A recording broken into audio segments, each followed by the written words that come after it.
50,000 বছরের সময় একটা দিন, কিয়ামতের দিন। 50,000 বছর মানুষগুলো সব হয়রান হয়ে যাবে। ইহশারুন নাসু ইয়াউমাল কিয়ামাতি হুফাতান উরাতান মুশাতান গুরলা। রাসূল সাল্লাল্লাহু আলাইহি ওয়াসাল্লাম বলেন, প্রতিটি মানুষ হুফাত, কারো পায়ে জুতা নেই। আমাদের প্রত্যেকের জুতা আছে না আজকে? সেদিন জুতা থাকবে না। উরাতান, নেকেড, উলঙ্গ। গাড়ি নাই, কিছু নাই, ঘোড়া নাই। গুরলা, জন্মদিনের পোশাকে সবাই পাগলের মতো। আম্মাজান আয়েশা বলেন, ইয়া রাসূল, এটা কেমন কথা? কারো গায়ে যদি ড্রেস না থাকে তো সবাই লজ্জা পাবে না? একে অন্যকে দেখে হাসাহাসি করবে না? আল্লাহ রাসূল সাল্লাল্লাহু আলাইহি ওয়াসাল্লাম বললেন, লিকুল্লি ইমরিইম মিনহুম ইয়াওমা ইদিন শাআনু ইউগনি। আয়েশা, সেদিনটা এত ভয়ঙ্কর হবে যে অন্যের কি অবস্থা এটা চিন্তা করতেই সে ভুলে যাবে। আমরা খালি চোখে উপরে কি দেখি? আকাশ। আসলে আমরা আকাশ দেখি না, এটা দেখি মহাশূন্য, স্পেস। প্রথম আকাশ যে কত বড় তার কোনো হিসাব নাই। এই যে পৃথিবী থেকে সূর্য 13 লক্ষ গুণ বড়, পুরো পৃথিবীটাই তো আমাদের দেখার সুযোগ হয়নি। এই পৃথিবীর চেয়ে নাকি এবার সূর্য কয় গুণ বড়? Can you imagine that? 13 লক্ষ গুণ বড়। সূর্যের চেয়ে এরকম কোটি কোটি গুণ বড় তারা আছে। এরকম বিলিয়ন বিলিয়ন তারা নিয়ে আমাদের গ্যালাক্সির নাম হচ্ছে মিল্কি ওয়ে। এটার পরে আরেকটা গ্যালাক্সি সবচেয়ে কাছের, অ্যান্ড্রোমেডা, ওটা আরো বড়। ওইখানে বিলিয়ন বিলিয়ন ট্রিলিয়ন গ্যালাক্সি। এরকম প্রত্যেকটা গ্যালাক্সি ঘুরছে, প্রত্যেকটা তারা তাওয়াফ করছে মহাশূন্যে। এরকম হাজার কোটি তারা নিয়ে আমাদের প্রথম আকাশের মহাশূন্য। প্রথম আকাশ কিন্তু অনেক উপরে। এই যে নাসার বিজ্ঞানীরা, অমুক বিজ্ঞানীরা রকেট দিয়ে এখানে যায় ওখানে যায়, এরা প্রথম আকাশের 1 কোটি ভাগের 1 ভাগও এখন অর্জন করতে পারেনি। ওই প্রথম আকাশের পরে হচ্ছে দ্বিতীয় আকাশ। ওই দ্বিতীয় আকাশের তুলনায় প্রথম আকাশটা কত ছোট শুনেন। আপনার হাতের আংটি যদি আপনি বিশাল মাঠের মধ্যে ছেড়ে দেন, একটা মরুভূমির মধ্যে ফেলে দেন, পুরো মাঠের তুলনায় হাতের আংটি যত ছোট, আল্লাহর দ্বিতীয় আসমানের তুলনায় আল্লাহর প্রথম আসমানটা ঠিক তত ছোট। দ্বিতীয় আসমান আরো বড়, তৃতীয়টা আরো বড়। যত উপরে ঊর্ধ্বাকাশের যত কাহিনী একটার চেয়ে একটা বড়। এরকম 7টা আকাশ। তার উপরে সিদরাতুল মুনতাহা, বর্ডার এরিয়া। তার উপরে লা জামান লা মাকান, ওইখানে সময়ের হিসাব নাই, স্পেস নাই, সময় নাই। কারণ আল্লাহর সময় দিয়ে বাঁধা যায়?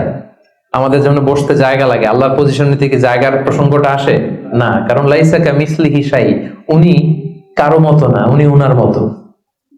ওয়ালাম ইয়াকুল্লাহু কুফুয়ান আহাদ, তার মতো কেউ নাই। তো তিনি কার মতো? তিনি তার মতো। তার মতো কেউ নাই, তো তিনি কার মতো? তিনি তার মতো। তার উপরে হচ্ছে আল্লাহর কুরসি, তার উপরে আল্লাহর আরশ, সেখানে আল্লাহর পর্দা। এই পর্দার পেছনে আল্লাহ তাআলার সত্তা। আমাদের বাড়ির পর্দাগুলো কি দিয়ে তৈরি বলেন তো? কাপড় দিয়ে। আল্লাহর পর্দাগুলো আলো দিয়ে তৈরি, নূরের পর্দা। পর্দাটাই আলো। এজন্য সাহাবারা জিজ্ঞেস করেছিলেন, ইয়া রাসূলুল্লাহ, হাল রাআইতা রাব্বাক, আপনি কি মেরাজের রাতে আপনার রবকে দেখেছিলেন? রাসূল সাল্লাল্লাহু আলাইহি ওয়াসাল্লাম বলেছিলেন, নূরুন আন্না আরাহু, উনি তো নূর, আলোর পর্দা, চোখ ঝলসে যাওয়ার মতো অবস্থা, আমি কিভাবে দেখবো? তার মানে সরাসরি দেখেননি। আল্লাহ তাআলার সাথে সিক্রেট মিটিং হয়েছিল, কনভারসেশন হয়েছিল, কথাবার্তা হয়েছিল। তার উপরে হচ্ছে আরশ। ওই আরশের ছায়ার নিচে কিয়ামতের ময়দানে আল্লাহ তাআলা 7 শ্রেণীর ব্যক্তিকে স্থান দিবেন। কয় শ্রেণীর? 7 শ্রেণীর ব্যক্তিকে স্থান দিবেন, যে দিনটা হবে 50 আলফা সানাহ মিম্মা তা'উদ্দুন, 50,000 বছরের সময় একটা দিন, কিয়ামতের দিন। 50,000 বছর মানুষগুলো সব হয়রান হয়ে যাবে। ইহশারুন নাসু ইয়াউমাল কিয়ামাতি হুফাতান উরাতান মুশাতান গুরলা।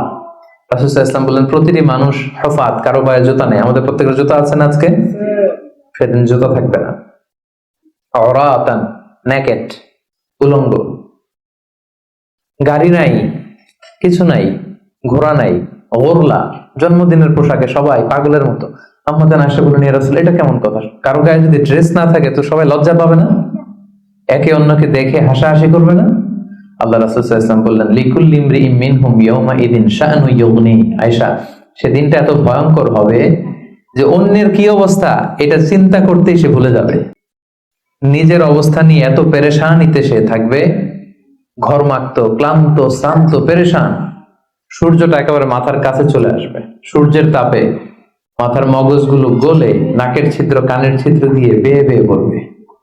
জিহ্বাটা কুকুরের মতো বেরিয়ে আসবে সামনের দিকে। মানুষ হাঁপাতে থাকবে, দৌড়াতে থাকবে, ক্লান্ত শ্রান্ত, কেউ কাউকে চেনে না। ইয়াউমা ইয়াফিরুল মারউ মিন আখিহি ওয়া উম্মিহি ওয়া আবিহি ওয়া সাহিবাতিহি ওয়া বানিহি। ভাই ভাইকে চিনবে না,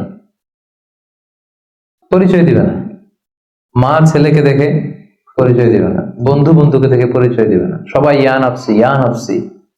ওই ভয়ঙ্কর দিনে আল্লাহ তাআলা 7 শ্রেণীর লোককে তার আরশের নিচে ছায়া দিবেন। আমরা কি চাই না যে আমরা ওই 7 শ্রেণীর অন্তর্ভুক্ত হই?